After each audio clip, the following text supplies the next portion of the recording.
บ่าวบุ๋มหมอลำลูกทุ่งนิ้วสวัสดีครับแฟนเพลงแฟนหมอลำทุกท่าน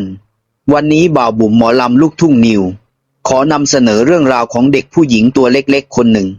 ที่ก้าวออกมาจากหมู่บ้านเล็กๆในสปป.ลาว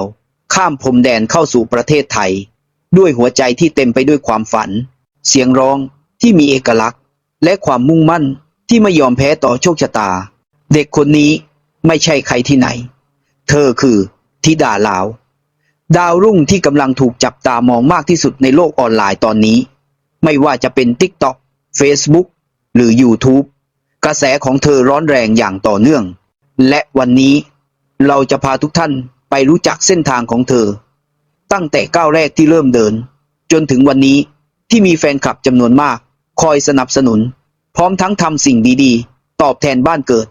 นี่คือสารคดีพิเศษที่คุณจะได้เห็นทุกมุมของธิดาลาวที่คุณไม่เคยรู้มาก่อนน้องธิดาลาวเกิดและเติบโตในครอบครัวธรรมดาในลาวชีวิตของเธอไม่ได้สุขสบายแต่มีอย่างหนึ่งที่โดดเด่นตั้งแต่เด็กคือเสียงร้องตั้งแต่เล็กน้องธิดาลาวชอบร้องเพลงชอบแสดงออกชอบพื้นที่บนเวทีแต่ด้วยฐานะทางบ้านเธอไม่เคยคิดว่าเสียงร้องจะพาเธอมาถึงวันนี้ได้แต่จุดเปลี่ยนเกิดขึ้นเมื่อมีคนไปพบคลิปของน้องตอนร้องเพลงนั่นคืออาจารย์ภูศรีวิไลอาจารย์นักแต่งเพลงและเป็นอดีตนักร้องเพลงดังของประเทศไทยอาจารย์ภูศรีวิไลเขากำลังค้นหาเด็กที่มีความสามารถด้านการร้องเพลงและน้องธิดาลาวเธอร้องเพลงด้วยน้ำเสียงใสซื่อเต็มไปด้วยอารมณ์ทำให้อาจารย์ภูศรีวิไลเห็นแววและนำมาอยู่ในค่ายของตัวเองความฝันเริ่มชัดขึ้นเธอเริ่มถามตัวเองว่าถ้าหนูเดินตามความฝันนี้จริงๆจะเป็นยังไงนะและนั่นคือจุดเริ่มต้นของการเดินทางที่ไม่มีใครคาดคิดมาก่อนจากลาวสู่ไทยก้าวแรกที่ยากที่สุดหลังเริ่มเป็นที่รู้จักในลาวเธอได้รับการสนับสนุนให้เดินทางเข้าสู่ประเทศไทยเพื่อหาประสบการณ์และเวทีที่ใหญ่กว่าการก้าวมาประเทศไทยไม่ง่ายภาษาไทยยังไม่คล่องการใช้ชีวิตต้องเริ่มใหม่ต้องฝึกทักษะใหม่มากมายแต่สิ่งที่หนักที่สุดคือความคิดถึงบ้านและแรงกดดันในการพิสูจน์ตัวเองว่าเด็กจากลาวก็เก่งได้เหมือนกันน้องธิดาลาวได้ขึ้นเวทีต่างๆในไทยเพื่อเก็บประสบการณ์ไม่ว่าจะเป็นเวทีหมอลำเวทีลูกทุ่งเวทีโรงเรียนหรือคอนเสิร์ตต่างๆเสียงร้องของเธอกลายเป็นเอกลักษณ์เพราะมีทั้งสำเนียงลาวผสมลูกทุ่งไทยทำให้คนฟังรู้สึกแปลกใหม่และอบอุ่นไปพร้อมๆกันนี่คือก้าวแรกที่ยากที่สุดแต่ธิดาลาวก็ผ่านมันมาได้อย่างสวยงามพลังแห่งความกตัญญูเด็กสาวที่ไม่เคยลืมบ้านเกิดแม้จะทำงานหนักในไทยแต่ธิดาลาวไม่เคยลืมรากเหง้าของตัวเองเมื่อมีโอกาสได้กลับบ้านเธอเลือกนำของไปแจกเด็กในหมู่บ้านไม่ว่าจะเป็นขนมเสื้อผ้าหรืออุปกรณ์การเรียนการกระทำนี้ไม่ได้มีใครบังคับไม่ได้มีใครสั่งให้ทำมันเป็นความตั้งใจของเด็กวัยเท่านี้ที่อยากเห็นรอยยิ้มของเด็กๆรุ่นหลังแฟนคลับหลายคนซาบซึ้งจนบอกว่าน้องธิดาลาวไม่ใช่แค่เสียงดีแต่หัวใจก็ดีที่สุดนี่คือสิ่งที่ทำให้หลายคนชื่นชมและรู้สึกว่าการสนับสนุนเธอเป็นเรื่องที่คุ้มค่าความรักครั้งใหญ่จากแฟนคลับชุดที่ถูกตัดขึ้นเพื่อเธอจุดที่หลายคนพูดถึงมากคือแฟนคลับสั่งตัดชุดให้ธิดาลาวใส่ขึ้นแสดงบนเวทีนี่ไม่ใช่แค่ชุดธรรมดาแต่เป็นความรักที่จับต้องได้หลายคนอาจไม่รู้ว่าการตัดชุดหนึ่งชุดราคาไม่น้อยเด็กตัวเล็กๆอย่างเธอไม่ได้มีงบมากขนาดนั้นการมีแฟนคลับช่วยเหลือคือเรื่องใหญ่สำหรับศิลปินเริ่มต้นเมื่อชุดเสร็จสมบูรณ์และถูกส่งมอบแฟนคลับถึงกับน้ำตาคลอเพราะดีใจที่ได้ช่วยให้ความฝันของเด็กคนหนึ่งเติบโตขึ้นและเมื่อธิดาลาวใส่ชุดนั้นขึ้นเวทีเสียงเชียร์ก็ดังกว่าเดิมหลายเท่า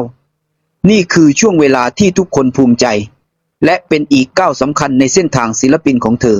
พลังของแฟนคลับดาบสองคมที่ศิลปินต้องรับมือแฟนคลับคือพลัง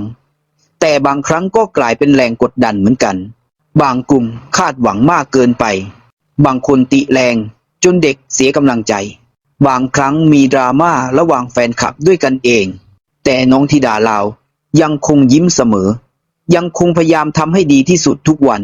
แฟนคลับส่วนใหญ่รู้ดีว่าน้องธิดาลาวยังเป็นเด็กต้องใช้เวลาเรียนรู้และเติบโตเพราะฉะนั้นตอนนี้แฟนคลับหลายกลุ่ม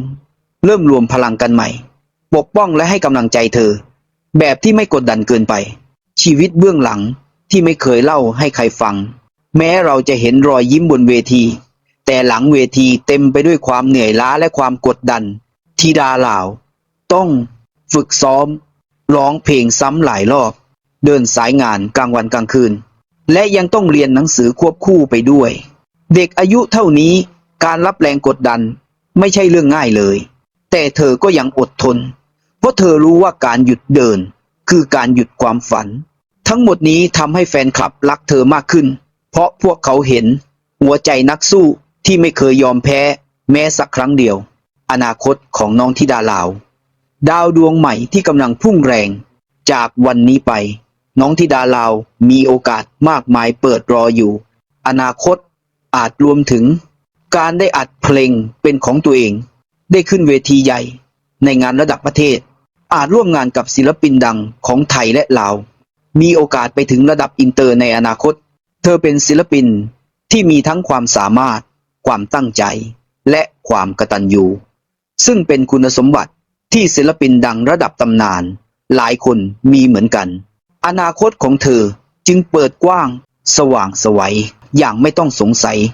ดาวเล็กๆแต่แสงไม่ธรรมดาธิดาลาวไม่ได้เดินทางมาถึงจุดนี้เพราะโชคแต่เพราะความพยายามความกตัญญูแรงสนับสนุนจากพ่อภูและแฟนคลับทุกคนเราเห็นเด็กคนหนึ่งที่จากบ้านเกิดเล็กๆข้ามประเทศมาสานฝันต่อสู้กับอุปสรรคและยังแบ่งปันสิ่งดีๆกลับไปที่บ้านเกิดของเธอเสมอนี่คือเรื่องราวของเด็กหญิงที่พิสูจน์ให้เห็นว่าความฝันไม่มีพรมแดนถ้าใจเรากล้าพอที่จะก้าวข้ามมันขอให้เส้นทางของน้องธิดาลาว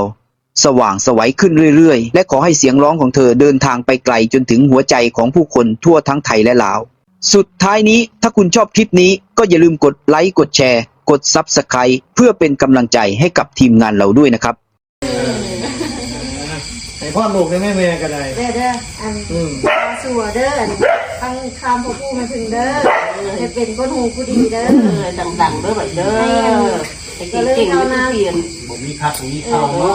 มีเสียอายเพียนคุยอีกเด้อดูน้ำพ่อผู้ไม่พึ่งดีใจหลายแล้วใจหลายแล้วใจจากคนที่เคย